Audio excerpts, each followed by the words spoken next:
Rob's tarot, because he's always carrying the Zoom weight when me and him do streams. But I wanted to introduce you guys today to Miss Brooke from Empress of Duality. She has been on YouTube since before I have been on YouTube, and ain't nobody giving her the flowers that she deserves. I assure you that.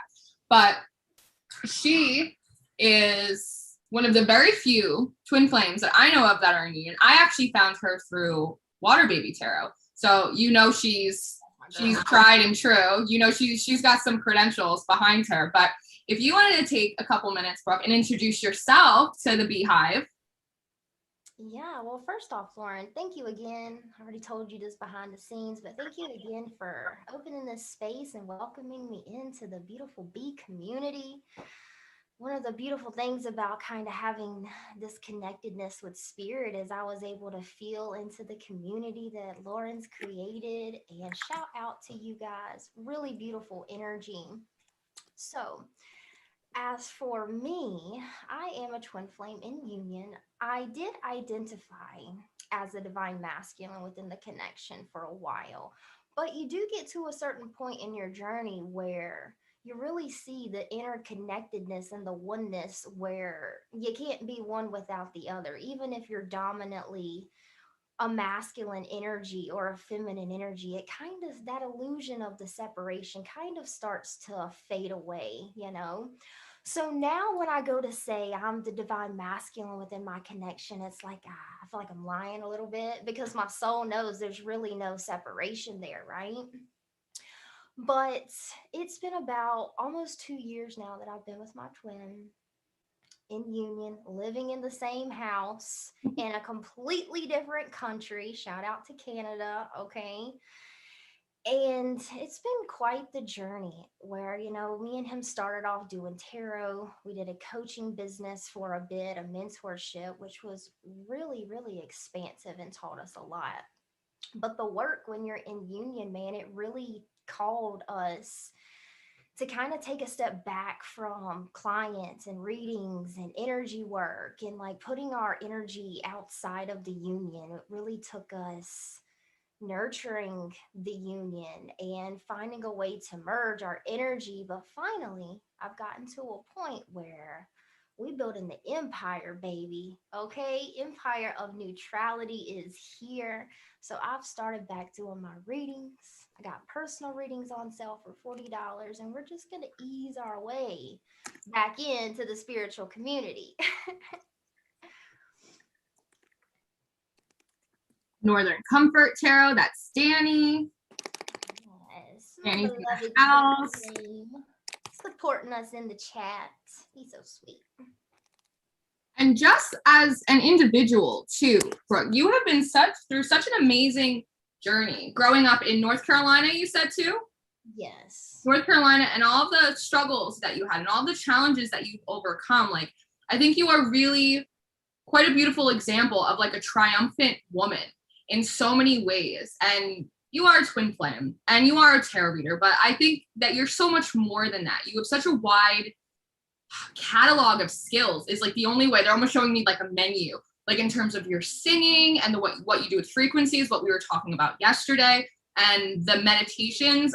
If you guys ever go on her channel and you look at the live stream she's done, she has these gorgeous visions that come to her and these really profound revelations that come. Spirit just really speaks through her, and the revelation she's gotten from Jesus about like all of the different energies and how to preserve your safe and your sacred space. It's just like, it really is incredible, like what a vessel that she actually is. It's truly like a triumphant woman in so many ways, especially when we're talking about the rise of the divine feminine and about toxic femininity. And you and I spoke a lot yesterday about how we both had to work through a lot of those toxic feminine traits in order to get to a point where we could sit here as two like empowered, independent women holding space and uplifting each other, because a lot of women can't do that, especially in the spiritual realm. You would think as spiritual people, everyone is like high-fiving and cheering each other on, but you people would really be surprised at the underbelly of competition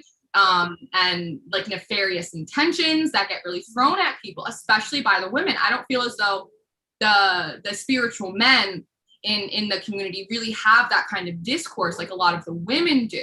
And it takes a lot of evolution. It takes a lot of personal growth in order to find like really aligned women in the community to be able to support each other in the growth, healing, and ascension journey. Absolutely. And I think that was one thing that was challenging for me when I started my YouTube channel was I would go into the spiritual community and look up twin flames and the twin flame journey and the mission and the purpose. And I will admit a lot of the information did give me kind of like some building blocks.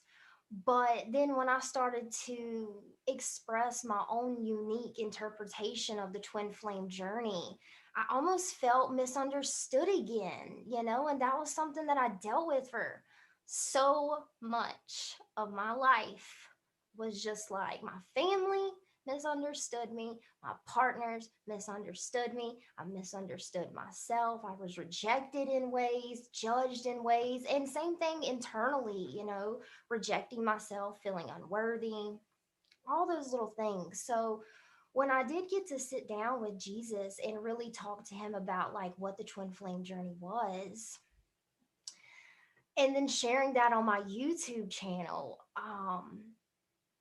it's almost like I really had to accept that, okay, I'm going to be speaking about the twin flame journey a little bit differently. It's not going to be like this clout kind of thing where I can go on and talk about all of the things that everyone else talks about. And like I was resistant to that because it's like, oh, but those are the things that people want to hear.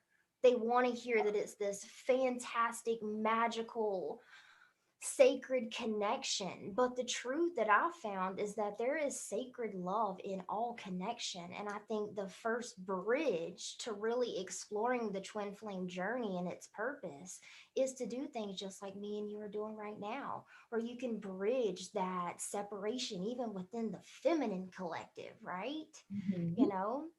So I'm really excited to talk about some of the divine feminine traits that I have discovered upon my journey, as well as the toxic femininity. That way, having a conscious conversation about it. For one, we kind of get to be each other's mirrors. And two, we get to explore it in a different way that doesn't leave you obsessed about the twin flame journey, doesn't leave you putting the twin flame journey on a pedestal. And I know some of y'all are probably like, this girl's a twin flame, but she's sitting here like kind of putting the twin flame down. And it's not that, it's just within the spiritual community, it's on such a pedestal where like people even denounce soulmates, if you want to call them that, as like a lesser love. And baby, that's just not true. If there's anything that Jesus taught me, is that love is love. And if you can't appreciate the love of a sister, the love of a brother, the love of a friend, the love of a soulmate, then how can you be able to receive a sacred love that we like to label as a twin flame connection? Mm-hmm. Absolutely. And yesterday we were talking about as well about so how often we put all different kinds of labels on ourselves all the time. I'm a light worker. I'm a this. I'm a sister. I'm a husband. I'm a teacher. And we end up by trying to break out of the matrix and go through these spiritual journeys, trying to bust out of boxes. We only end up then giving ourselves brand new labels, putting ourselves in a box that we just tried to break out of society. And we do the same thing with love. Oftentimes people will use twin flame unions and they'll use it as an excuse to promote codependency or toxicity as a mirror or within oneself. And they'll use it to hold on to situations that are not in alignment for them anymore. And I find so often, and for me personally, the thing that was really the big catalyst for me starting my journey with spirituality is that I thought I had met a twin flame, and it wasn't. It was a false thing, right? It was a mirror of my karma. And you could not tell me at that time that that person was not my counterpart. And you know what they were? They were a perfect counterpart to my karma. And there, and there was I was like, he is a karmic and this and that. And I had to really and it took me a long time, but I had to address the toxic femininity within me and go, no, Lauren, you're the karmic. You're all the karmic. All three of us are the karmic in this situation. These are three very codependent, sick people, and everyone needs to go their own ways and work on themselves. And it took years to really rework that programming. And as we were talking about yesterday, I realized it was so much of a reflection of what I was taught. when I was young, the way that we're nurtured as young women, as opposed to what our true nature is, on how to take things like our looks and our sacred sexuality, and instead of allowing it to be a point of pure empowerment and expression, instead use it in a way that can be manipulative. Yep. Use it in a way that can draw in things, because as you said yesterday so beautifully, pure feminine energy, it's magnetic, it's hypnotizing, right? It is the reception of it. And so when you're not in alignment, and this applies to the feminine energy within males too, but when it's not in alignment, you can end up pulling so much in, even things that are bad for you, right? And it'll keep you on these really toxic negative cycles around and around. We both know spirit's got no problem sending your ass around that merry-go-round a million times before you finally get it in your head that what there's something wrong. There's not something wrong with everyone else. There might be something wrong in here. Like there might be something wrong with what you're thinking, the way you're approaching things, the way you're expressing yourself, right? Yeah, absolutely. It reminds me of how I felt, I used to be a bartender and a waitress, and all the women, they would gang up on me, man. Like, no bullshit. It was facts. Like, I would see these bitches talking crap about me. I would see them spreading rumors. They would start drama, and it was everywhere I went. And I remember my dad, he would look at me and he'd be like, Brooke, the common denominator is you. And I didn't want to hear that, because on the outside, I was trying to be, cooperative and like promote positivity and support. But what I didn't understand until I awakened to spirit was that my internal dialogue, my internal relationship, my internal feelings, that was all the foundation for the relationships that I experienced with women. So years, man, years and years and years, I experienced just this toxic feminine energy where like we just could not come together in harmony. We couldn't support each other. We couldn't be proud of each other's successes. It was always a competition or putting one another down. There was like this always this energy dynamic where for me to succeed, I have to put you down. And I'm so glad that I get to not be a part of that. But when I was going through it, man, I remember there were nights where like I would just feel so defeated and like what's wrong with me? Like why don't women give me a chance? Like why do women hate me? Why is it that I have all of these guy friends and then women judge me for that? And so when it comes to the divine feminine and the toxic femininity, spirit did give me a few like traits, a way to recognize whether you are embodying divine feminine, sacred feminine energy, or if you're on more of the toxic femininity side.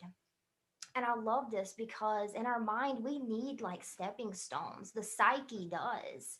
It's an evolutionary process of shifting your neural pathways to perceive and receive information differently. So having just these little key points of, and then building upon those internally for what they mean for you, right? So the way spirit described the divine feminine energy is like the conscious observer, right? And then the divine masculine energy as the conscious creator. So the flip side or toxic femininity would be the unconscious absorber. You know what that means, ladies? Taking every fucking thing personally, from work, from friends, from your exes, past relationships, what people that don't even know you got to say about you, and just taking it all personally and accepting it as your truth. It's almost like someone offers you some poison and you're accepting it and putting it into your body, right? So then another trait for the divine feminine would be the being emotionally secure. So the flip side, if you are seeking emotional validation from other people, I feel like women, just because of the history of energy dynamics that have been perpetuated over time with women, is you have to provide something for the masculine to be valuable, right? So one of the first steps with a feminine is to understand that, oh, no matter if I am drop dead gorgeous or a hot ass mess, like I am worthy of love. And then that putting that boundary in place with the world around you. We're going to get to that. There's two more little attributes that came through, and then I would love to hear what you have to say, Lauren. So the divine feminine energy, empowered, would go with the flow of things. So this means embodying an act of surrender. It's a mastery key step on your spiritual awakening journey to be able to accept and embrace where you are and to go with the flow of things, right? So, on the flip side, the toxic femininity would be one that tries to maintain control of things. And usually, ladies, that's going to lead to burnout or overwhelm. So, if that's something that you see happen in your life consistently, where either you're overwhelmed with pressure or you're just cracking and drained. So, the first thing that you could kind of step into is just like, oh, okay, this is where I'm at right now. This is what I can do right now, and I am completely lovable if I can get this done, and if I can't be that, right? And then the last thing, which is honestly one of the most important, is the sacred feminine energy is the nurturer. She takes time to nurture the psyche, takes time to nurture the emotional body. So that means in the chaos of the divine masculine that's always doing, building, creating, dismantling, reconstructing, taking the time to sit in the stillness of spirit. And I do want to throw out real quick, because this may be a little different from the things that you guys have heard. When I speak of the divine feminine or the divine masculine, the way it came through for me is the divine feminine is like the portal to source. It is your soul, it is spirit, where the divine masculine represents the human, the man, and humanity. And the union of those two creates this bridge of unity consciousness, of twin flame union, that really creates a really beautiful balance and harmony. So, on the flip side of the sacred feminine energy for nurturing the self is making your emotions other people's responsibility or blaming others for how you feel. I used to do this straight up guilty over here. Like my ex, I feel bad for him, poor thing, because so much of how I felt inside, I made it his responsibility. If I was sad, if I was bored, if I was angry, if I was jealous, that was a hard one for me. Jealousy, okay? So yeah. Anyways, go ahead, Lauren.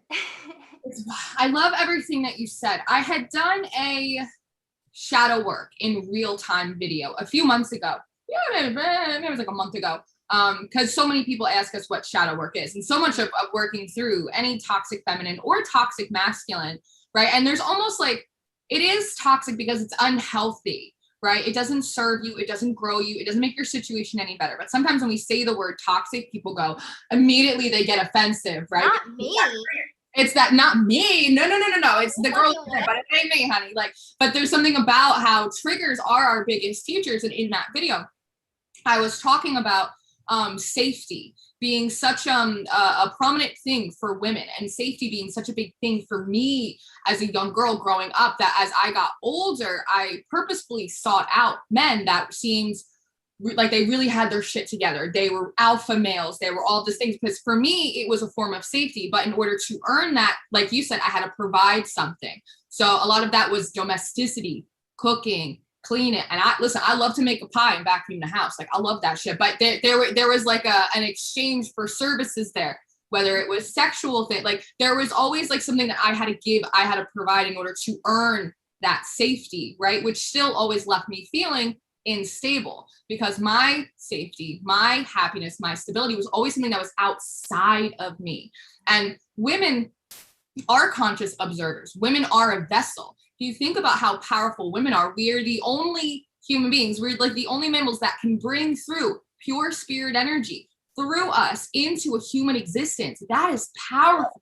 That is impactful, right? So we are natural receivers. And there's a thing that we have where we think femininity, and this is also the thing that's really jacked up a lot of the masculine energies, right? Which is why while the divine feminine now is really empowered and really rising up like a phoenix, the masculine energies are really in very much of a healing state right now, right? It's a little bit of a Freaky Friday, like a little bit of a role reversal, because they've always been taught that femininity and softness and passivity means powerless, right? It means weak. And so for us as women, weakness and powerlessness, that means a lack of security. That means a lack of safety. And women, of course, have always had historically to worry about their safety for a lot of reasons. And the only way we could be safe or stable is to have a partner, right? And so there is this very historical, almost this generational feminine toxicity that has bled its way through century and century and century through society that we don't even realize, right? We think, oh, it's just my mom, or oh, it's just me. But this is also something that's been bred into us for centuries, generation after generation, right? You know, up until 19, you couldn't vote, you couldn't buy property. You know what I mean? It's that kind of thing. You even look at Mary Magdalene, like we were talking about yesterday. Everyone likes to remember her like she was just a prostitute, as if she wasn't a landowner, a whole ass landowner. But what is she known for? Her sexual activities before she like came upon Jesus. Like, it's absolutely mind blowing that we identify ourselves the same way that society has always identified us, right? And women were supposed to be receptive, but when we're constantly, like you said, externalizing everything, my feelings don't belong to me, they belong to someone else. So if they get hurt, it's someone else's problem. If there's an issue with me, it's because it's not for me, someone else did this to me. It's this very unconscious martyrdom that lies within the feminine psyche, which can cause them to do, as you say, go into burnout, go into control, fighting, grasping at straws, trying to do the absolute most, which is where then you get these women that go, I don't need no man, like I got my own bills paid, right? And it's not like from a sense of confidence, like empowerment, like a sense of, you know, calm, peaceful security, like, no, like I got it covered. Like I take care of my stuff and that's good. And I'm proud of myself and I'm independent. No, it's almost an act of rebellion against the patriarchy, right? It's that I don't need no man, that ain't shit. And like I said in the live stream I did a few days ago, so often we're talking about like men ain't shit, but it's like maybe there's some stuff going on in here that's like not it either, baby. Like that's a thing too, that if you're using your femininity as an act of rebellion against the patriarchy, a rebellion against the masculine energy, in a way, you're kind of playing yourself because you have masculine energy too, right? So if you're someone that identifies as like heteronormative, whatever masculines you are attracting, that's representative of your own masculine energy that you have going in here. So it's really about creating a kind of symbiosis and equilibrium inside. And that doesn't start by externalizing everything to everyone else. You have to take full ownership of who you are and why that is, because, you know, as a spiritual community, oftentimes we can spiritually bypass. Everything is a projection or a reflection, but sometimes people go through things like abuse. And that's not a reflection of your inner state when you're a kid, right? The way your parents nurture you, that's a reflection of how they were nurtured, right? That's not a reflection of you on the inside. So sometimes we have to admit that, hey, shit happens. And sometimes bad things happen, but it's what I do with that. It's taking my healing. I can't take control of other people, but I can take control of my healing journey. I can start it. I can recognize that there's some stuff going on in here. And I keep replaying it in different places with different faces over and over again. And I am, as you said, I am the common denominator in all of my situations. So logically, that must mean that I'm also the common solution. So that is where the surrender to spirit comes in and go, okay, where do I start? Where do I start this process? It's not an overnight. It's not like a 4-day kind of thing. It's a journey. Self-love is a journey. It never ends. It will go on from this life to the next and onwards and upwards. And you know what is so paradoxical about the whole thing is that for the divine feminine to step into empowerment, she relies on her masculine to implement it, right? So you can think of feminine as like the portal to source, right? Spirit, your internal world, while the masculine is the one that takes that inspired action of creating that internal world externally, right? So to dismiss the masculine, it really, how do I say this? I feel like a lot of twin flames, they perpetuate this storyline of I am doing all the work. You know, I'm doing all the healing. They need to show up. They need to do better. They need to change this. They need to do that. And it's just like it shows a lack of responsibility for, you know, how you feel in your own life. And we're going to get into it a little bit deeper, but I think it's really important to understand that just like with spirit, here's how they gave it to me. Spirit has no control over what Brooke decides to do. Spirit can say, Brooke, don't eat that cake. That sugar is going to make you have anxiety, or it's not going to make you feel good. It's not good for your body. Don't eat the cake, Brooke. And I could say, fuck you, Spirit. I want to eat the cake. You know what I'm saying? And it's like the same thing with the masculine and the feminine, right? Where you can do all this internal work, all of this internal healing, but it honestly, and this is a bittersweet truth, but it honestly does not make a fuck if you don't practice it, if you don't implement it, if you don't act in it, if you don't stand in that integral state of being within your life and with other people, right? So, I kind of want to give a few examples because that really helps me on my journey. It's hard for an awakening soul to really know what all of these spiritual things mean without kind of having something to reference, to look at in our own lives, right? To kind of bounce off of.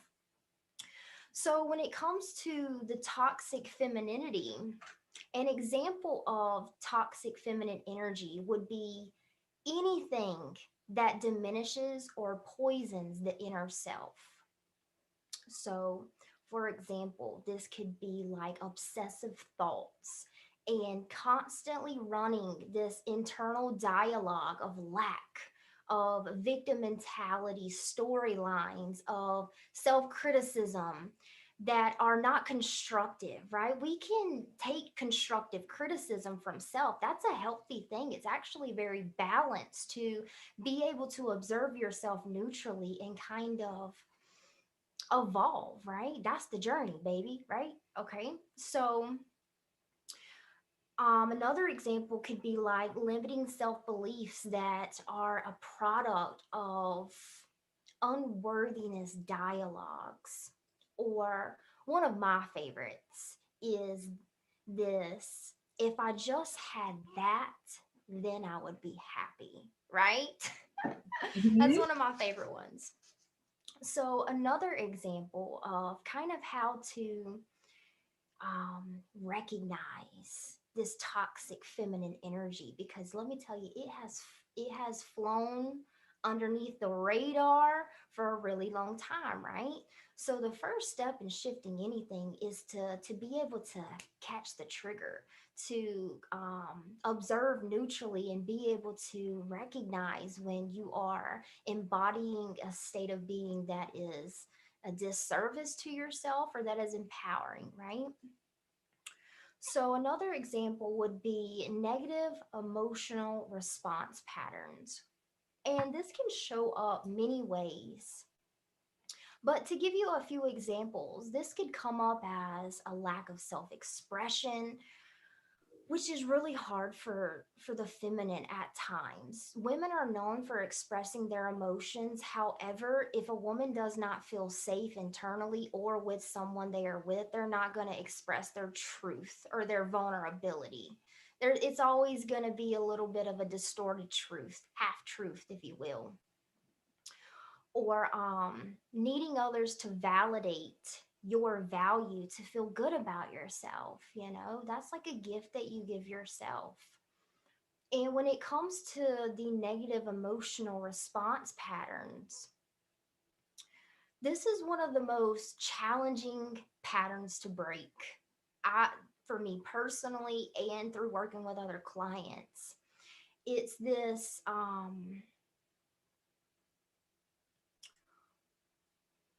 it's almost like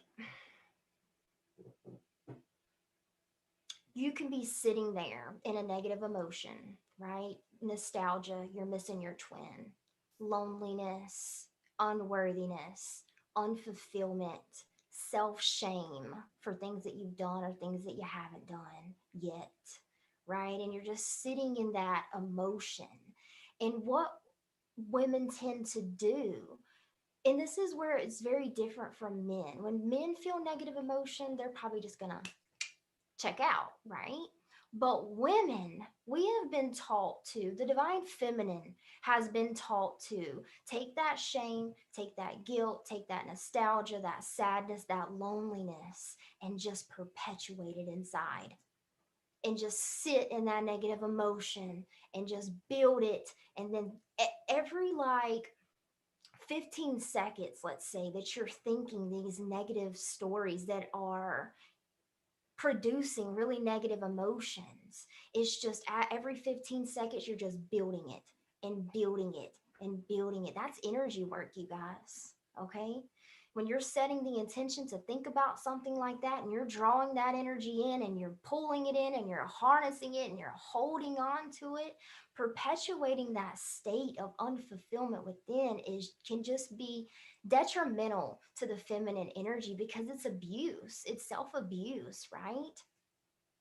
So we see a lot of people and a lot of women do that instead of just making the conscious choice to shift or discharge the emotion with self love or TLC, right?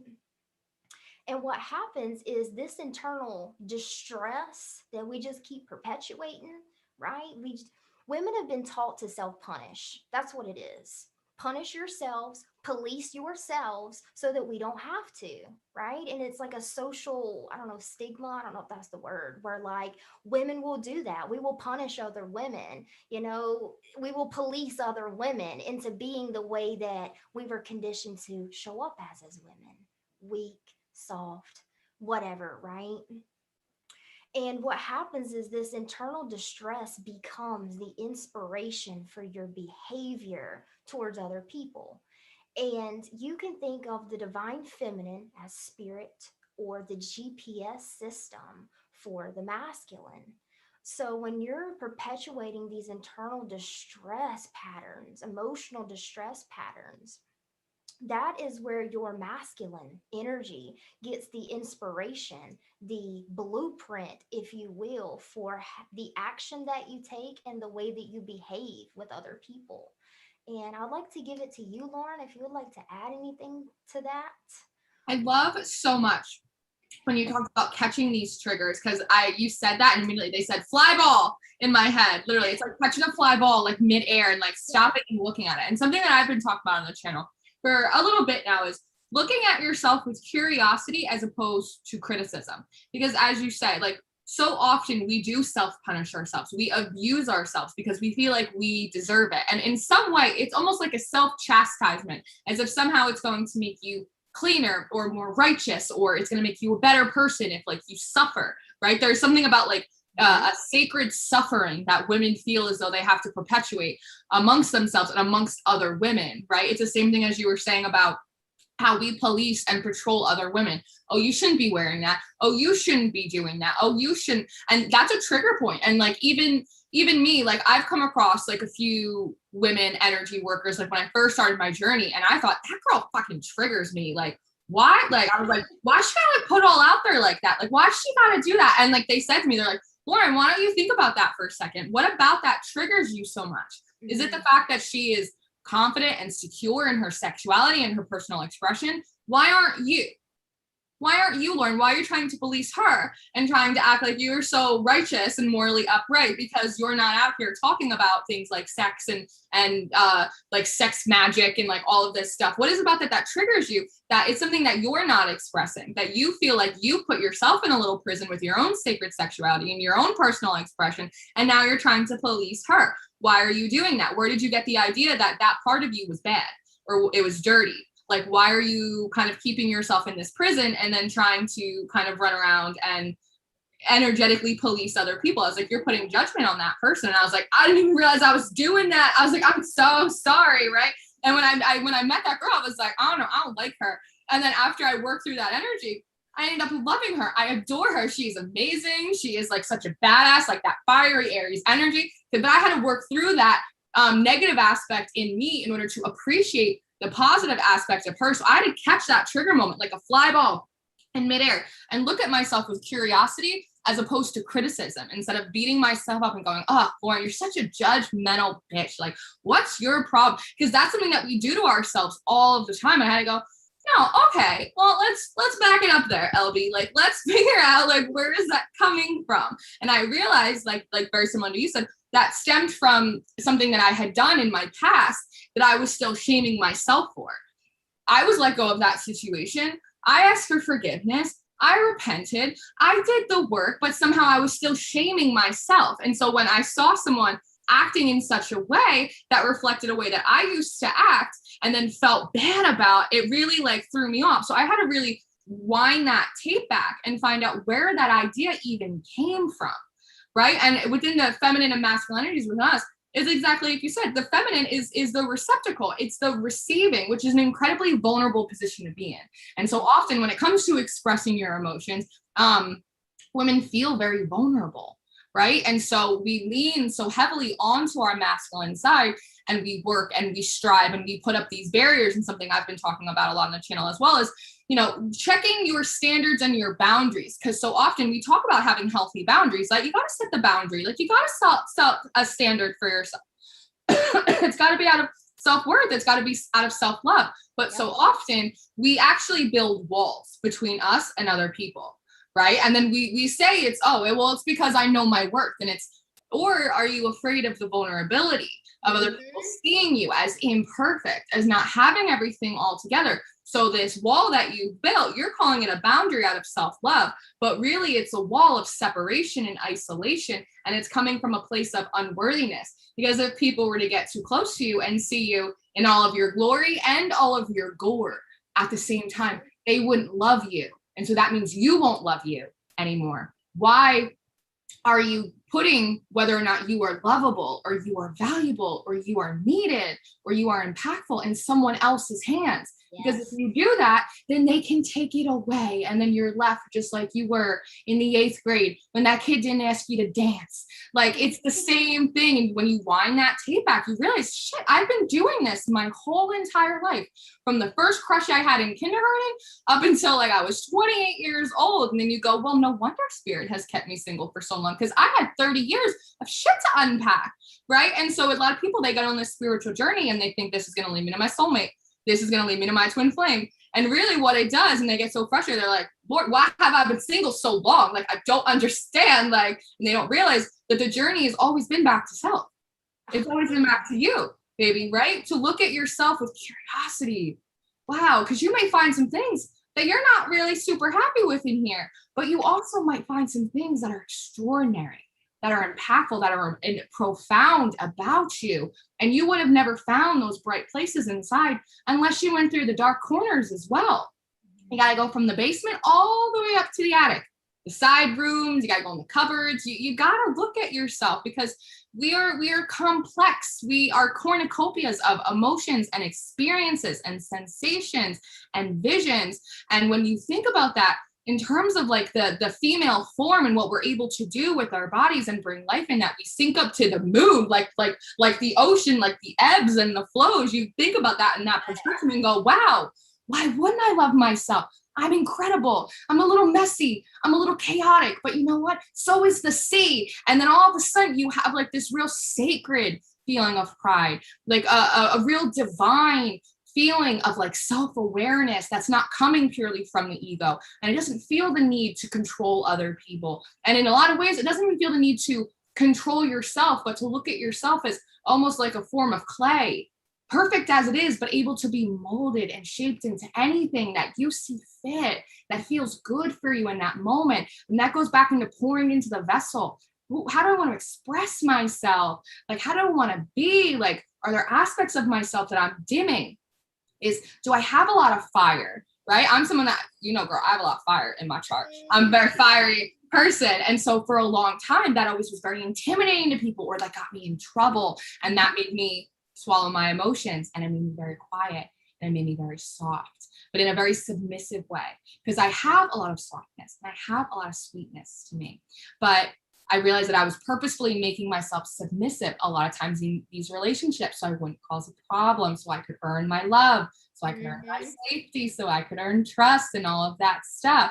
But because there were still all of these unrecognized things in me, sooner or later, like a tea kettle, I was gonna blow off some steam, like one way or another. And these are behaviors, right? These are those things that you were talking about these negative self-talk, negative patterns of behavior that we don't realize that we do, and the cause and effect that it really causes in our lives. That's why self-awareness is so important. We always talk so much about mindfulness and consciousness. And I said it in a stream the other day, Emmy Evolving, she made this beautiful point the other day, and she was talking about it's really not about consciousness. It's about being aware of your consciousness, right? Because not all thoughts are yours, and you don't have to claim them all the time, and you don't have to build your life up. You can, a conscious observer, see them pass by and go, I don't want to identify with that thought anymore or that feeling anymore.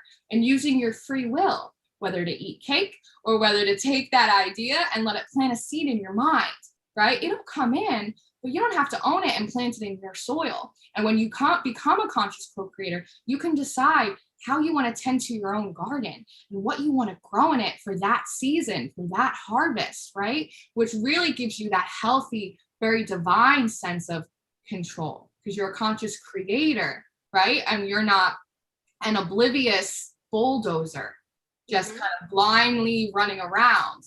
And so it really is, it's a very fine line distinction. And it's easy for all of us to kind of misstep a little bit on one side, right? But when you're aware of yourself and taking your temperature and loving yourself, then you can check in and go, okay, what am I doing? Like, where is this coming from? And then you can move accordingly with your free will. Absolutely beautiful, sis. So beautifully said. Like, yes. So, one thing that I do that I kind of pinged on as you were talking, which is so much fun, by the way, when you kind of get to that point, other ladies out there, where you can connect with beautiful soul tribe, and there's just like this mutual respect and love that gives you the ability to open this channel where like spirit's just dropping all of this on top of us at the same time. And it's just really, it's a lot of fun. Yeah. And it feels so good in the body. I think that is actually, spirit wants me to mention that. That's another thing when it comes to really nurturing the divine feminine, is the body and paying attention. So the conscious observer is not limited to the mind and the emotions, but also the response and the reflection in the body. That's kind of what emotion is. It's energy and motion in the body, and kind of giving you your little cues for how you are internalizing things, right? So, one thing I wanted to mention when it comes to the twin flame journey is that I have heard this storyline where, you're not with your twin because you still need to heal, or you can't attract your twin because you still have work that you need to do. And I am here right now, Empress of Duality is showing up to tell you that is bullshit. You are 100% divine and 100% worthy, regardless of the baggage that you carry. The key to the union, the key to harmonizing within self, to be able to go on the journey of self discovery, of self healing, self exploration, and then to have that with a partner, is putting the boundary in place that, you know, let's see. It's almost just like this commitment to loving yourself, no matter what shadow comes up, no matter when you do something and you know that you shouldn't, you know that it's not good for you, but just choosing to love yourself anyways, that gives you the capacity to heal in ways that I'm speechless. You know what I mean? So this storyline that you have to do the work, that you have to heal to be able to get into union with your twin flame, is bullshit. All you have to do is commit to the journey, commit to self, commit to loving self. And that's really of the building blocks or the foundation that's needed to be able to do this work with someone else. But if you're constantly taking everything personal, you're constantly throwing your emotions at everybody else, you're constantly beating yourself up, you're constantly behaving in a way that isn't integral to who you are, you're constantly dumbing yourself down, or you know what I mean, then no, maybe it's not a good time for you to come together with anybody, because you're just going to perpetuate that. But if you have two souls and they can be completely broken, that's what Spirit said to me. They can be completely broken souls, if you want to call them that. But if they're willing to love themselves, they got it. They got the key to the journey, the keys to the kingdom, if you will, to come into union and create that harmony. So, going back to the divine feminine and toxic femininity, one thing that Spirit really wants to make people aware of is that your feminine energy directly affects the divine masculine. And I remember when I got that channeling last night, it was 222 in the morning. 222 is about relationships, it's about harmony, it's about balance. So, really restructuring in your mind to understand that when you're working with your feminine, you're working with your masculine. When you're working with your masculine, you're working with your feminine. There is never a time where they are not flowing as one. Even in distortion, they're flowing as one. Even in the illusion of separation, they're flowing as one, right? And, the internal state of being that you embody, it becomes your vibrational set point, or your core frequency from which you attract from. And if your internal world consists of destructive self talk, toxic emotions, or always feeling unhappy with yourself, unhappy with your life, always waiting for something or someone to come along and make you happy, that is toxic femininity, as you don't have the harmonious union of self love and self respect internally. Yet you are making it someone else's responsibility to make you happy, right? So, to be balanced and empowered in your sacred feminine energy, you must apply the energy through your masculine.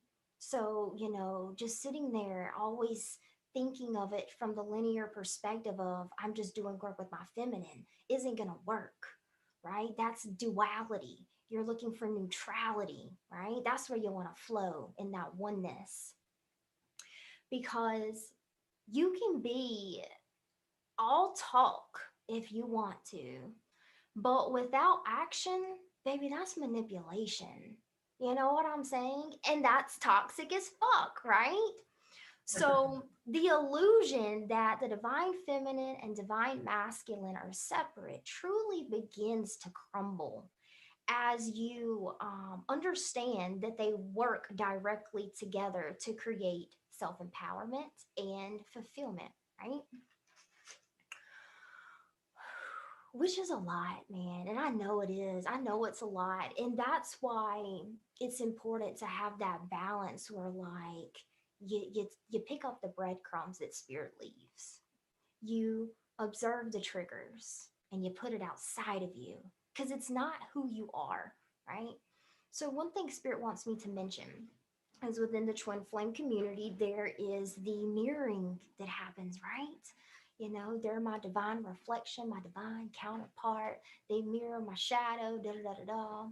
But what is, incredibly crucial to understand is that when it comes to the mirroring, so you could have created this harmony within yourself, and then your twins still don't show up. Your twins still acting like a fuckboy. Your twins still doing whatever.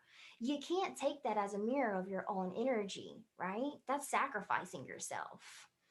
So the mirror isn't what they're doing, what they're saying, but when they do what they do, and when they say what they say, what happens within you, baby? right? That is the mirror work. That's the reflection, not what you can see, the external world. And this is where it gets tricky, because when you first awaken, you're like, oh, as above, so below, as within, so without, right? Like everything that's outside of me is a reflection of my energy. Bullshit. You are on this world. You're in this world with like, what, 7 billion other people. It's not all just a reflection of you and your ego, baby, right? And that's kind of like a very self absorbed perspective on the world and the way divinity works through this human experience, right? So, understanding that the mirror is not always validated externally, but when you can find the mirror within, how you're responding to things, how you're perceiving things, and how you feel internally, that is the real reflection of your vibrational set point, if you will, and where you are attracting from. I love that. I love that so much. That completely goes into the spiritual bypassing thing that I was talking about earlier. Because so often we do that, right? And and there isn't you are a conscious co-creator.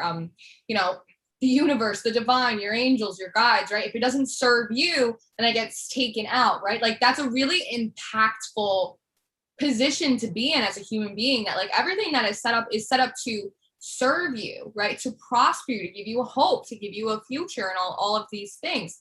And so it's this real balance between this self-sacrificing nature that we have to constantly be giving and nurturing and be nurturing to the point of complete burnout and a full empty cup that's like rusted over. And then also fall into the other extreme, which is egotism, right? Where it's like everything has to do with me and everything is that reflection of me. And, and I love so much about what you said, that if I just do all of my healing, my partner will show up, because that's such a thing that people say all the time. And then people get really upset. They get hurt with that statement because they're confused, because they go, I've done a lot of my healing. Like I did my inner child work. Like my shadow is part of the family now. Like I don't understand why this person's still not here. And they completely forget that sometimes Ecclesiastes, right? There's a season for everything.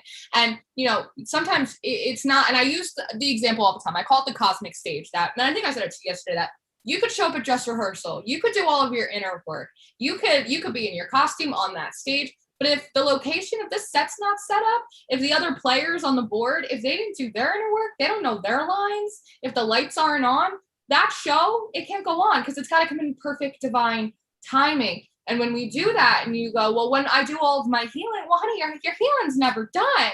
Your inner child, right? There's levels and there's layers to this thing. And that's another way that we externalize our happiness. Mm-hmm. Me and Rob Tarot, we always say that it's like putting a carrot on the stick.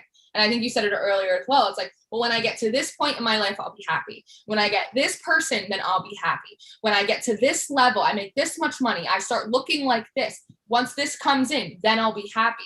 And I think something that's so profound about really balanced feminine energy is contentment. Mm-hmm. Peaceful, like peace really comes from contentment. I am more than what is required in this moment. I have more than I need. It doesn't mean you can't be ambitious. It doesn't mean that you can't have goals, because we're so all or nothing in this society, right? It's like, of course you can want more for yourself. It doesn't make you selfish. It doesn't make you, it's normal to want a connection, to want community, to want to be stable, to have your, finances healthy. All this stuff is really normal stuff. But if you can't sit in like a sacred stillness, in a place of like peace and contentment, that you are everything that you need, that you have everything that you need. And Shannon Yvette, the minister, she said this to me one day, and I think I said it to you yesterday. She goes, if I don't have it today, it means that I don't need it today, right? Because that's the way that we control. And, and you hit that trigger where you're really lonely and you're like, I just need a person in my life to build with and share with, and then I'll be happy, right? And then you can take it and you can look at it with curiosity and you can observe it and go, hey, this is a trigger moment. I'm not alone. I'm just a little lonely. That's normal. I'm going to treat myself with love. I'm going to treat myself with a little compassion, but I'm also going to come down off the hill a little bit and put things in a perspective and remember divine timing, and remember that if I don't have it today, I might not need it today, because maybe what I need is to be comfortable with myself. So often as women, we're taught to constantly be nurturing other people. You have little girls acting like little moms to their little siblings. You always have that girl who's the friend or the mama in all of her friend groups. You know what I mean? You go to work and you end up taking more than your fair share of the work for everyone else because maybe they're not going to do it, but you're the responsible one. You're the nurturing one. You're the one that people come and they emotionally dump on all of the time, right? And so you're constantly used to holding space and holding space and holding space for everyone else, that maybe your job right now is to hold space for yourself, to allow yourself to fall apart, and then also hold space so you can come back together at the same time. Maybe these seasons of singleness that so many people have and they really struggle with is that they don't know how to be with themselves. They're not comfortable with themselves. Those are oftentimes people that you find they can't ever be alone, or they can't go eat lunch by themselves, or they can't do anything like, and there's nothing wrong with being social. I'd love to get lunch with my friends, right? But it's something about not feeling comfortable in your own energy. It's like sitting in a little bit of a void, right? And it's like the need to be able to fill oneself up with contentment and be self-occupied and self-fulfilled, so that way people come or people go or people don't like your content or people don't think you're attractive, it doesn't take anything away from you, because you get your sense of validation from yourself. You get it from the divine because you realize how extraordinary it is that you're even here statistically to begin with. And then when you see other people, someone acting like a fuck boy, some girl being crazy and possessive or competitive, or then you look at that and you have compassion for that. And you go, you know, I remember when I did that before I got to sit in this place of peace and contentment, when all of my happiness, when all of my validation was totally tied up in a man or a bank account or my Instagram, right? And then you go, wow, I don't even judge you. I have compassion for you because I recognize the shadow in you, because I recognize the shadow in me. And because I have compassion for that, I can have love in my heart for you too. And that, especially as women in communities, that's how we really start that cycle of healing. Because as you said before, so often we do police each other and we do judge each other. And it's just a form of us doing it to ourselves, right? It's the have and the have-nots. It's McCarthy versus, McWorld. It's exclusionism. It's us or it's them, right? And that you have to lose. You have to be worse for me to be better. And that's not true. It's not true. And so often, again, in the spiritual community, like I said before, you see a lot of bad teachings from people, right? Doing the love coaching, doing the twin flame stuff, talking about, spirituality. And you look at some of these people and you go, how are you helping people on their self-love journey? It's like, I see so much competition in you. I see so much discourse in your spirit. And that's why mindfulness is so important as well. And to remember that you have to trust your intuition. You have to trust your angelic guidance. You have to trust yourself, because even in the spiritual community, we'll binge watch tarot readings. When are they coming? What are they doing? What do I do next? And we forget that we already have answers for ourselves. Any reading you ever get, it should only be confirmation for what you already know. But through society, we're trained not to trust ourselves, not to trust our intuition, your spiritual gifts and abilities. Hide them away. That's the devil's lettuce. Don't talk about it. That's strange. Be a good girl. Be quiet. Do what you're supposed to do. Well, that's what we're supposed to do. You do. You say what you're supposed to do, right? It's taking back that control. And when you say what you're supposed to do, that also means that you take accountability for what you're doing, right? Which makes you think a little bit more before you do something, or before you send an energy in someone's way, or before you practice self-abuse and negative self-talk on yourself as well. And you think to yourself, wow, would I say this to another person? No, that'd be so mean. That'd be so wretched. So why would you say it to yourself? And that makes you change your dialogue. Maybe that's me in the beginning of my journey. I used to be like, oh, Lauren, that's so stupid. And they go, why don't you try silly? All right, yeah, you know what? That wasn't stupid. I'm not stupid. That was silly. I could have thought a little bit more about that. That was a little silly. All right. Okay. I'm not stupid. I don't have to be mean to myself. And they used to say that to me in the beginning of my journey. Lauren, don't be mean to yourself. Why are you so mean to yourself all the time? I was like, I don't know. I'm so mean to myself. They're like, do you think that makes you really mean to other people? And I was like, I think I'm really nice to other people. They go, but in your head. I go, oh shit, you're right. And spirit is so kind with us, and spirit is so gentle with us. And like, again, following those breadcrumbs little by little by little, And they said to me before when you were talking, sometimes you have to make a mess in order to make order. It's like when you're trying to clear out drawers or clean out clothes, right? So often, you're like, how often do you take one piece of clothing and you go, Usually we just pull everything out on the floor and we just look at you go, these are my pants, these are my shorts. Like, and you just have everything in a mess on the floor. And it's very overwhelming when you start unpacking your emotions and all of these behaviors and all of these things. Is this me? Is this my parents? Is this society?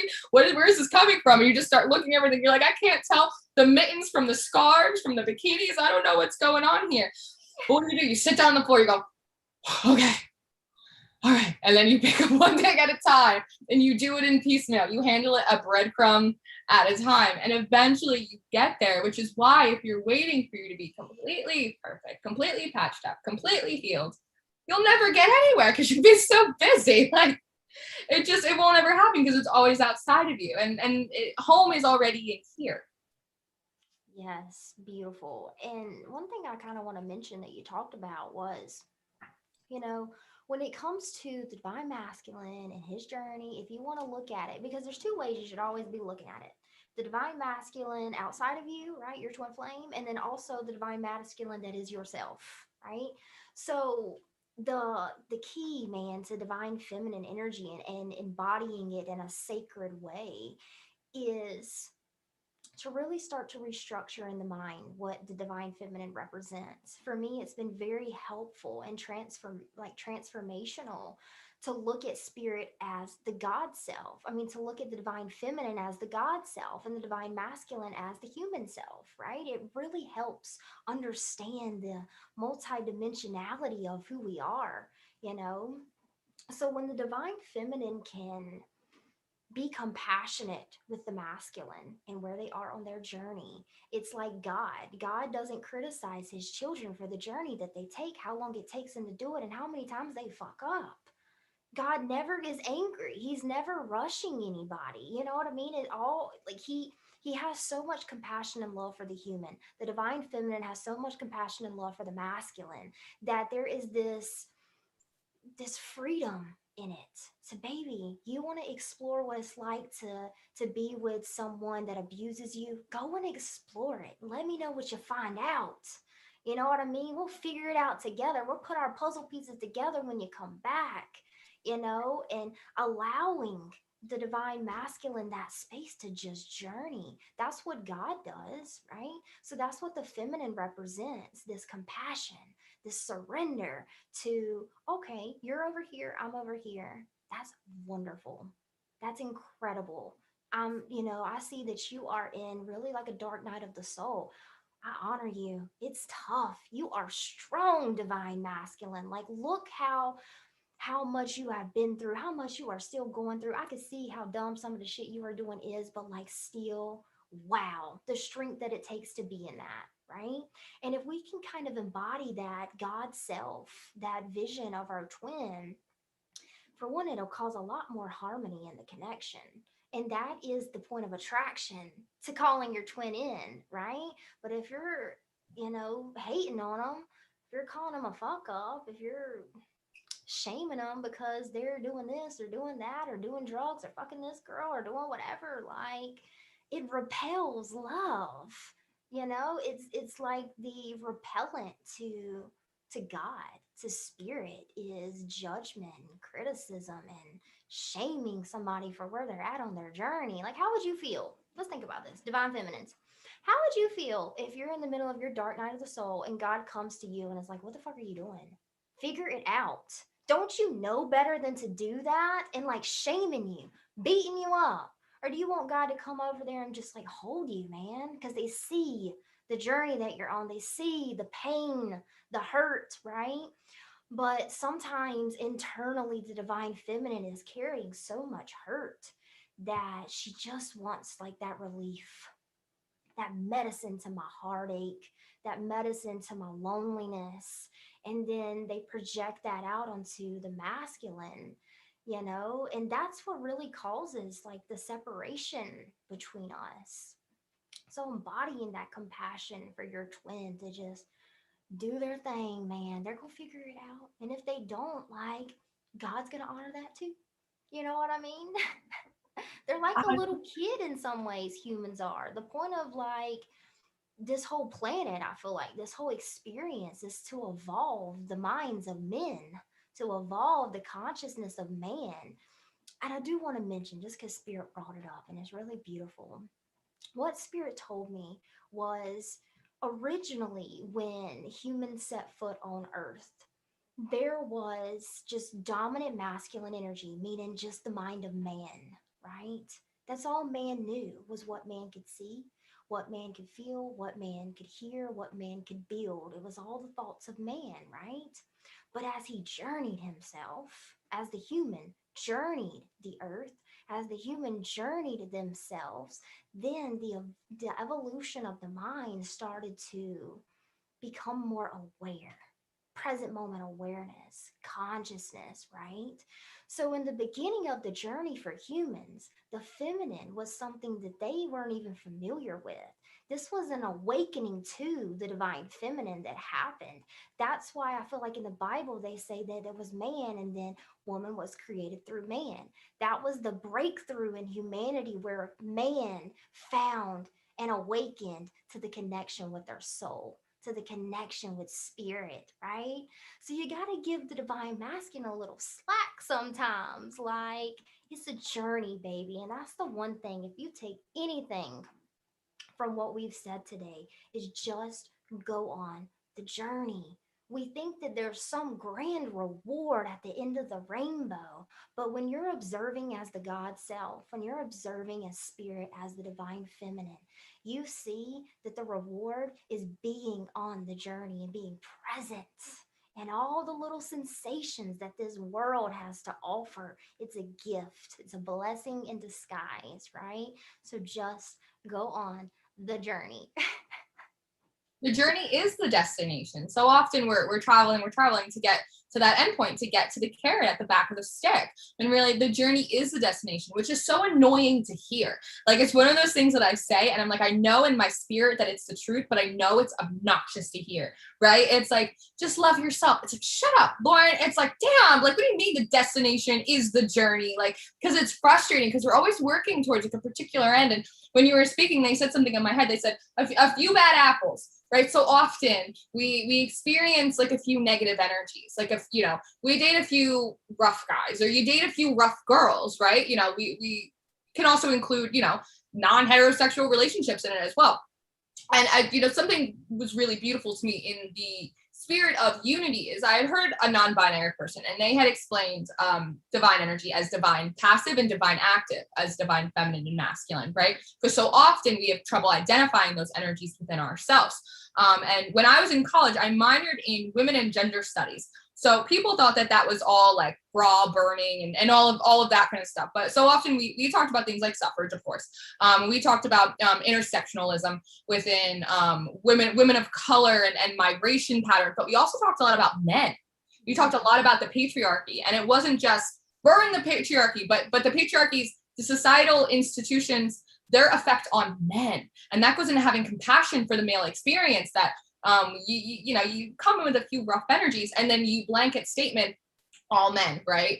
All girls are hoes and men ain't shit. And it's like, again, it's all that separation energy. And we forget that the same things that these societal institutions have imparted on us have also been imparted upon the masculine, that they have never been able to truly be able to express themselves, express their softness, express creativity in a variety of ways. That their value is, you know, women's values are their ability to be domesticated and their ability to be pleasing and all of that kind of stuff. But men, their entire value and worth is based off of what kind of job they have, what they're able to provide, what is the house that you look like. If your house doesn't look a certain way, if your wife, if your kids aren't in the best clothes, then you're not a good provider. So that means you're not a good man. And what does that do to the male psyche?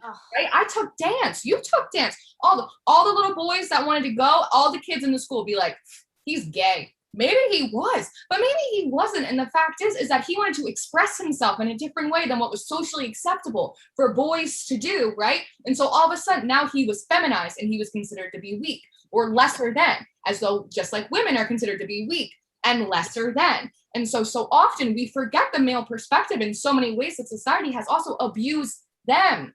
has given them distorted perceptions about where their worth and their value comes in, that they're not lovable past their paycheck. And just like we're not lovable past our bodies. So if they can't make enough, if they can't provide enough, just like if we can't look a certain way, well, then no one wins. So it's a game. It's ring around the rosy. We all fall down. And it's a bunch of bullshit. And again, this breeds this separation consciousness that serves absolutely nobody. And I saw a comment in the chat, and I think it is important to remember that, again, you, like you said earlier, you can do all of the work and someone can still not act right. And I was there, and that comes from releasing control. And I said it in a stream a few days ago, I am not responsible for how other people use their free will. Your free will is yours. I have to honor your sovereignty. And so often we see the potential in people. We see the potential. I know who you could be. I know what we could be. I know what could happen, right? But potentiality and actuality are two different things. It's the same thing as taking these really esoteric spiritual concepts as, theoretical, as abstract, and actually being able to practice them, tap into your own masculine energy, to apply them. And so often we project a potentiality onto a person, onto a place, onto a thing. Micromanaging. 110%. That may or may not be what their destiny is. Maybe they're supposed to go the next 15 years on the same cycle, and you're supposed to glow up and elevate and go to a whole new place and do a whole new thing. And that's okay too. But so often we leave ourselves constricted and limited by waiting for someone else to actualize the potential that we've projected onto them, not knowing whether or not they want to play ball with that perspective. And then we want to turn around and grow bitterness and resentment in our spirits. And this could go on either side of the board, but grow bitterness or resentment in our spirits for that person because they wouldn't submit to what we've decided was good for them, or what we decided they were supposed to do, right? And I know you know just as well as I do, bitterness, resentment, and unforgiveness, that blocks your own blessings. And you sit there going, God, where's my person? And God goes, well, you're still damning that person from the past because they wouldn't do what you wanted them to do. Why don't you get right with yourself? Why don't you come and do the whole red bone? Come and get your love from the main vine. Why don't you experience real sacred love, protection, provision that I provide you as creation? You're an extension of me. You're talking about you want a divine love. You're running around acting all kinds of crazy out here, right? So again, we have to keep the male perspective on what society has done to them. And there's a difference between separation and physical distance. You can energetically be connected with someone, sending them love, sending them healing, sending them the best possible intentions. It's just like in the Bible, how they say, if someone wrongs you, you pray for them. You don't send them negative intentions. You don't try and force your will upon them. You're not God. We're God creators. We're conscious co-creators. We're extensions of creations, but we are not the creator. Last time I checked, I didn't put the moon and the stars up there every night. I don't turn the lights on like the Motel 6.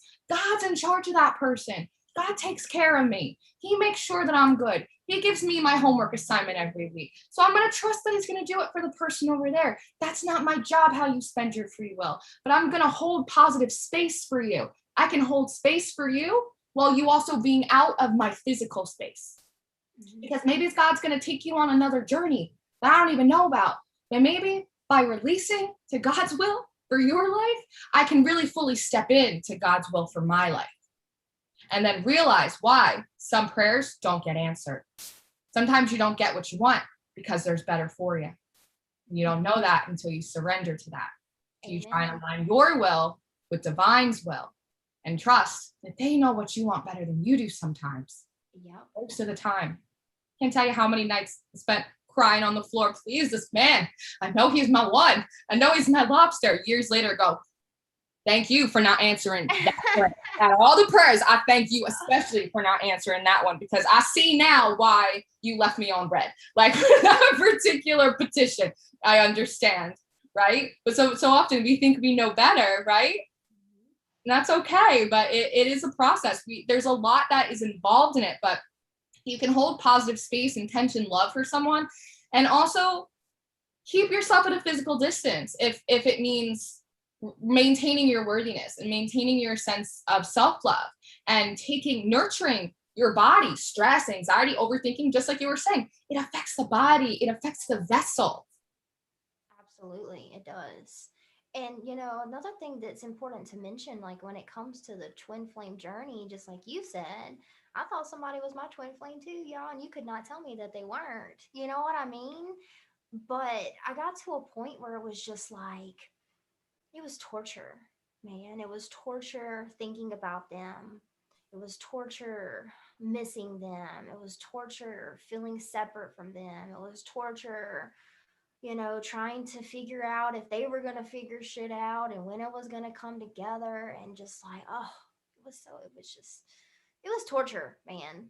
And, what really helped me kind of relieve myself from that demonic ass energy, because it is, man, it sucks the life out of you. It sucks the inspiration, the passion out of you when you're so fixated on one thing, one person being your end all be all. So, what I like to encourage twins to do is when it comes to your twin flame and you feel like you know who they are, always leaving the door open for a higher perspective. Because there were some, and that's what I did, and it worked for me. And this was by the grace of God that I just obeyed what my soul was telling me. Just let go a little bit, Brooke. Just go on the journey, okay? And I remember, as I was healing and awakening to the twin flame journey, and I thought I knew who my twin was, but they were with somebody else. They committed to somebody else, chose somebody else over me, right? It hurt. But then I kind of started to open up again. And I was like, okay, I have really no choice but to just live my life. And because of that one conscious decision to just live for Brooke, you know, to allow love in whatever form spirit wants to send it to me, I had some really, really beautiful connections with like a soulmate. He was a Pisces. And I remember like being with him was just this divine experience where like we made love to each other. You know what I mean? Not just sexually, but like mentally, emotionally. It was like this sexual healing, this sacred destined connection came into my life to really boost my journey, to open myself up again and to see the reflection. I'm getting emotional because it was so touching to me. It still touches me now. Where like God sent me who I needed at the time, and I needed to love myself. I needed to have fun. I needed to find the pleasure in life again, because for a long time, that pleasure was sucked out of my life, man. On every aspect, lost my job. My friends and I started to go on different journeys, lost my relationship. I lost my best friend in a car accident. Like it was just one thing after another, and I closed myself down. But God sent me this gift of a soulmate to open my heart again to love, right? And you'll miss out on those, you guys. You will miss out on those if you are so fixated on only accepting love from your twin. I'm not going to accept any other connection. If I go and find pleasure with someone else, then am I cheating on my twin flame? Like, no, baby. That's the gift of this experience, is you get to experience other people, other souls. You get to experience infinite ways of love to touch you, to, pleasure you. And I think it's just really important for people to understand that if it's a twin flame, if it's a soulmate, if it's a karmic, there are blessings riddled all in it if you are open enough to receive it. If you're open enough to just go on the journey and really just kind of embrace what is before you, who is before you, surrendering to the present moment. It's beautiful and so beautiful. And I think so much of that is, they always say a reason, a season, or a lifetime. And you don't really know. And I feel collectively as well, so much of what is being asked of us is to release expectations of outcomes. right? So often we toil over like what the worst possible outcome of everything is, and we run our bodies down just energetically doing that. And sometimes people come in, there are people that have come in and I thought they were just going to be like in and out, and they stayed for a while. And there are people that I thought were going to stay for a while, and turns out they were in and out, and I would be upset or I'd be in pain. And then I'd realize after the fact, oh, like that was a really valuable lesson that I needed as well. And I would really love your perspective on this, because there was a day, and I made a video about this a while ago. There was a day, and I was like, just like break down this whole twin flame thing for me. I was like, because, and that's probably my false flame, like hurt coming out. And I was like, I don't understand. I was like, I need you to break it down for me in a way that I can understand, like all of these different like relationships and kind of how you categorize them.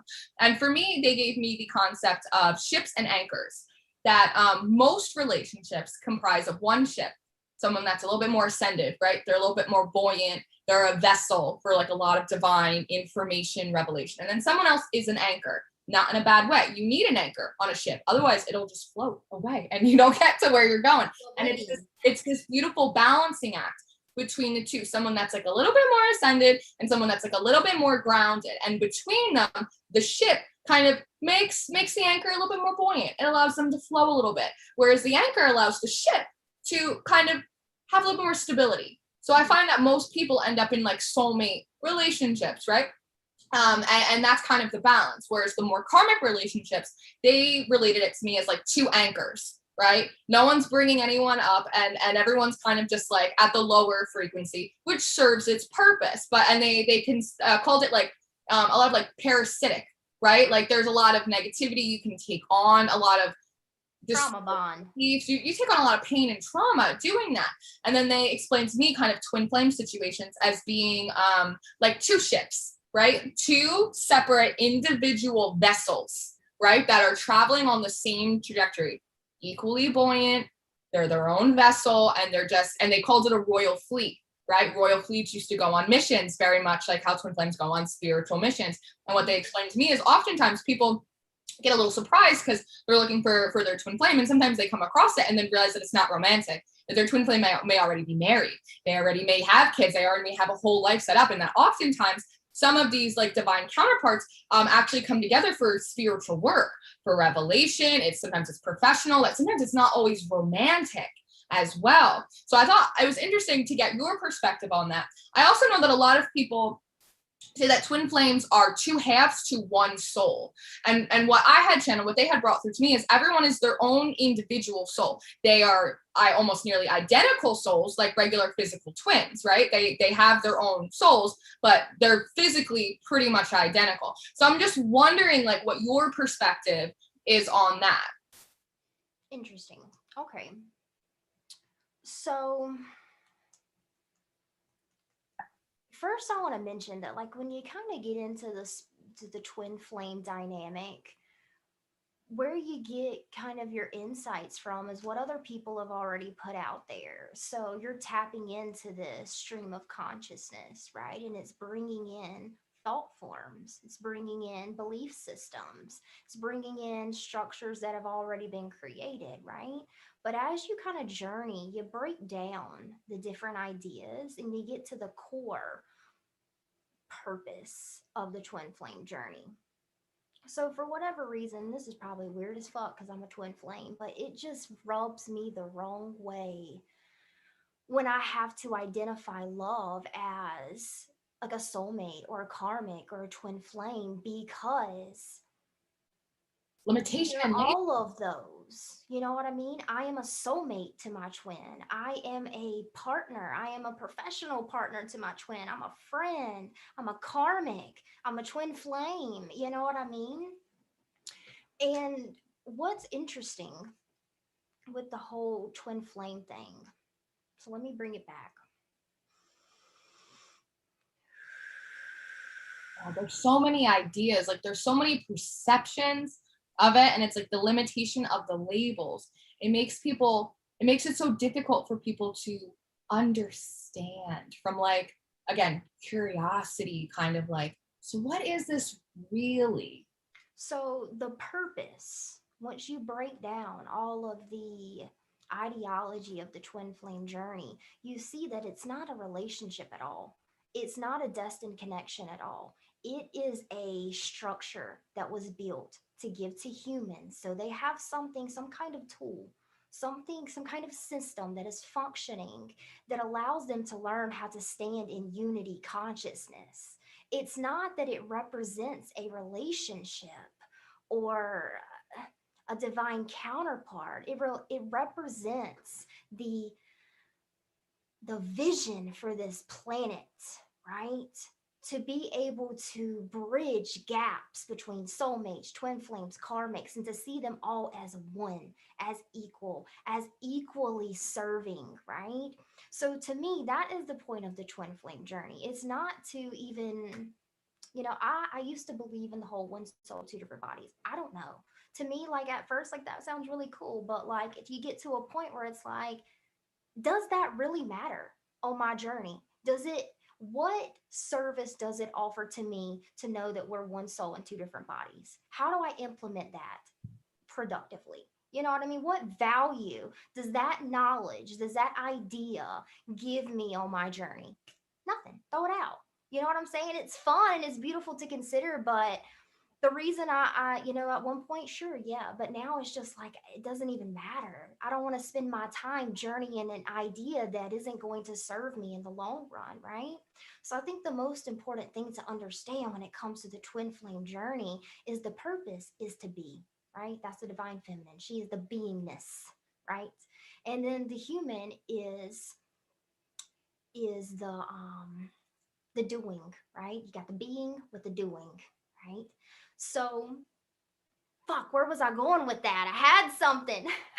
Don't you hate when they I love and I appreciate you so much structuring it like that, because it really, again, it's almost the projection versus the actualization, or the potential versus the actualization that I was talking about before. It's really showing the reality versus the very whitewashed, romanticized version of it. Like, I just love the distinction that you made there. I know, and I kind of it sucks kind of because I'm like, man, I don't. It sucks to crush someone's kind of fantasy that way. You know what I mean? It really does. But at the same time, understanding that it's not it's the vision for the planet, it's bigger than a personal relationship, right? So like the feminine is that beingness, the masculine is the doing, right? So the point of the twin flame journey is to be in union with all, right? And to be able to express that unity consciousness on the human plane, every single soul. Can you imagine, right? That's kind of the trajectory. That was the purpose of the twin flame journey. So, what's the mission? Purpose is just being in that love, being in that receptivity to spirit, being the bridge between man and God, right? And then the mission of the twin flame journey is the expression of that divinity, right? And it's so much more fun when you think about it that way, but it does kind of kill all of the fantasies that in the beginning are the driving force. Yes. It's almost like this is how spirit said it to me, and take it as you will, but spirit was like, Brooke, we have to give people these self-absorbed ideologies of the twin flame journey just to get them to look at their shadow, just to get them to journey themselves. It's like we have to make it seem like there's this prize, but really, as you journey, as you awaken, kind of all that things fall apart. But with every rebirth, there is a death process that happens. And sometimes that can be kind of shattering to the identity in a way, but that's the journey, evolution of the psyche, the evolution of man, you know? It's That's wild. my take on it. That's where I function from. I love how you break it down in such like truly like a sacred simplicity, because I'm like, wow, I'm like, she really doesn't make it sound like, oh, it's just being and doing it. It's so simple. But then I like think about it further and I'm like, wow, like what pressure it is for like real twin flames in union to actually have to be that example, right? Because when you said that of like what that unity conscious is, then I immediately thought in my head, I'm like, Hierophant.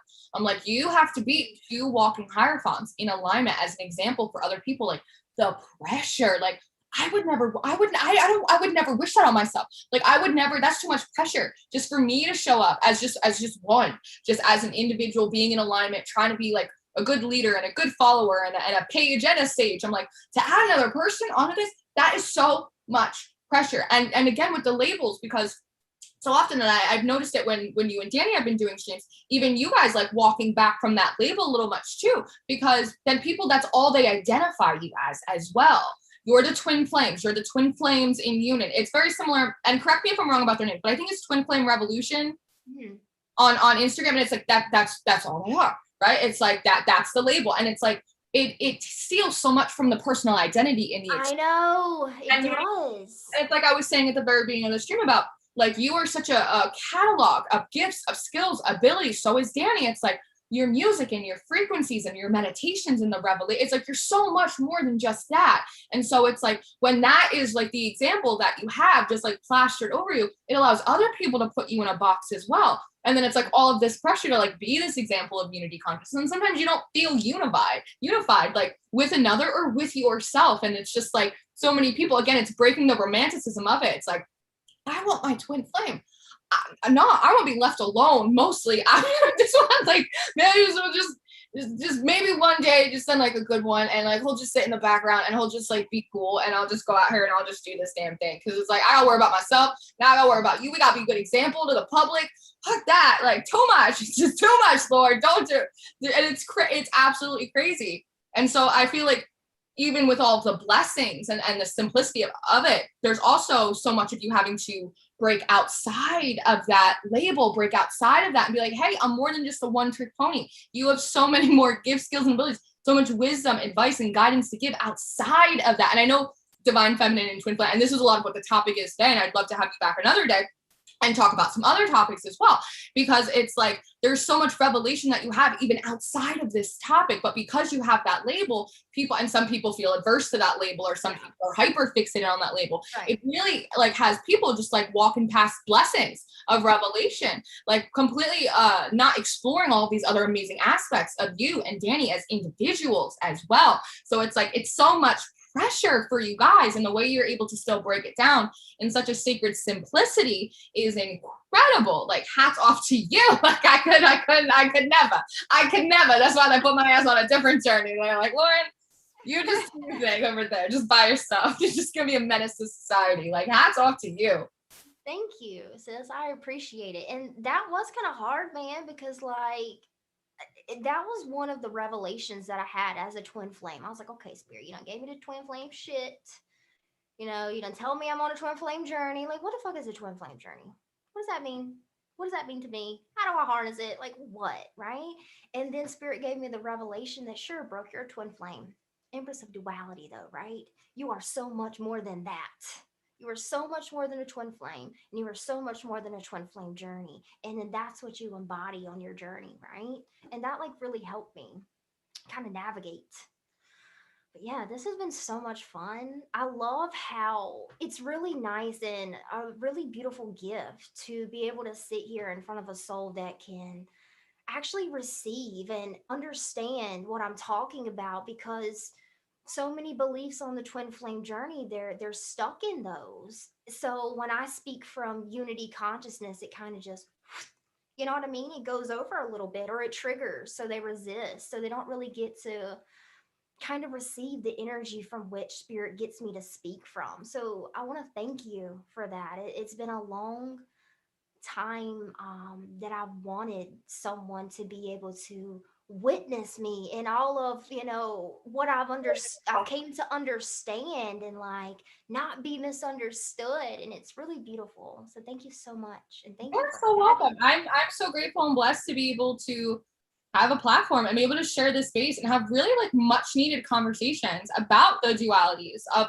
the energies that live inside of us, and ask questions about things that so many of us, even in the spiritual community, that we don't know about, because again, it's theoretical versus application. Like I'm not in that journey, so I don't know. And a lot of people aren't as well. And this is like beautiful revelation. Like I'm here to catch a word today. And I'm so grateful that you came on. And again, like I said, I'd love to have you on another day and really expand the topics into other things as well, because I know you have so much more to share. The wealth of knowledge, revelation you have about that is abundant. But I also know that you have so many other things to talk about and to share and to speak on. And so I would love to have you come back on and give you the opportunity to talk about those things then too.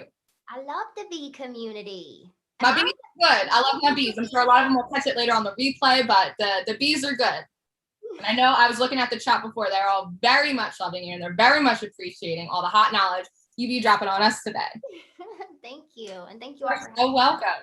Everybody. I love you very much. Thank you guys for being here. We very much appreciate you, whether you showed up in the chat or whether you're catching us in the replay later. We send you love. We send you blessings.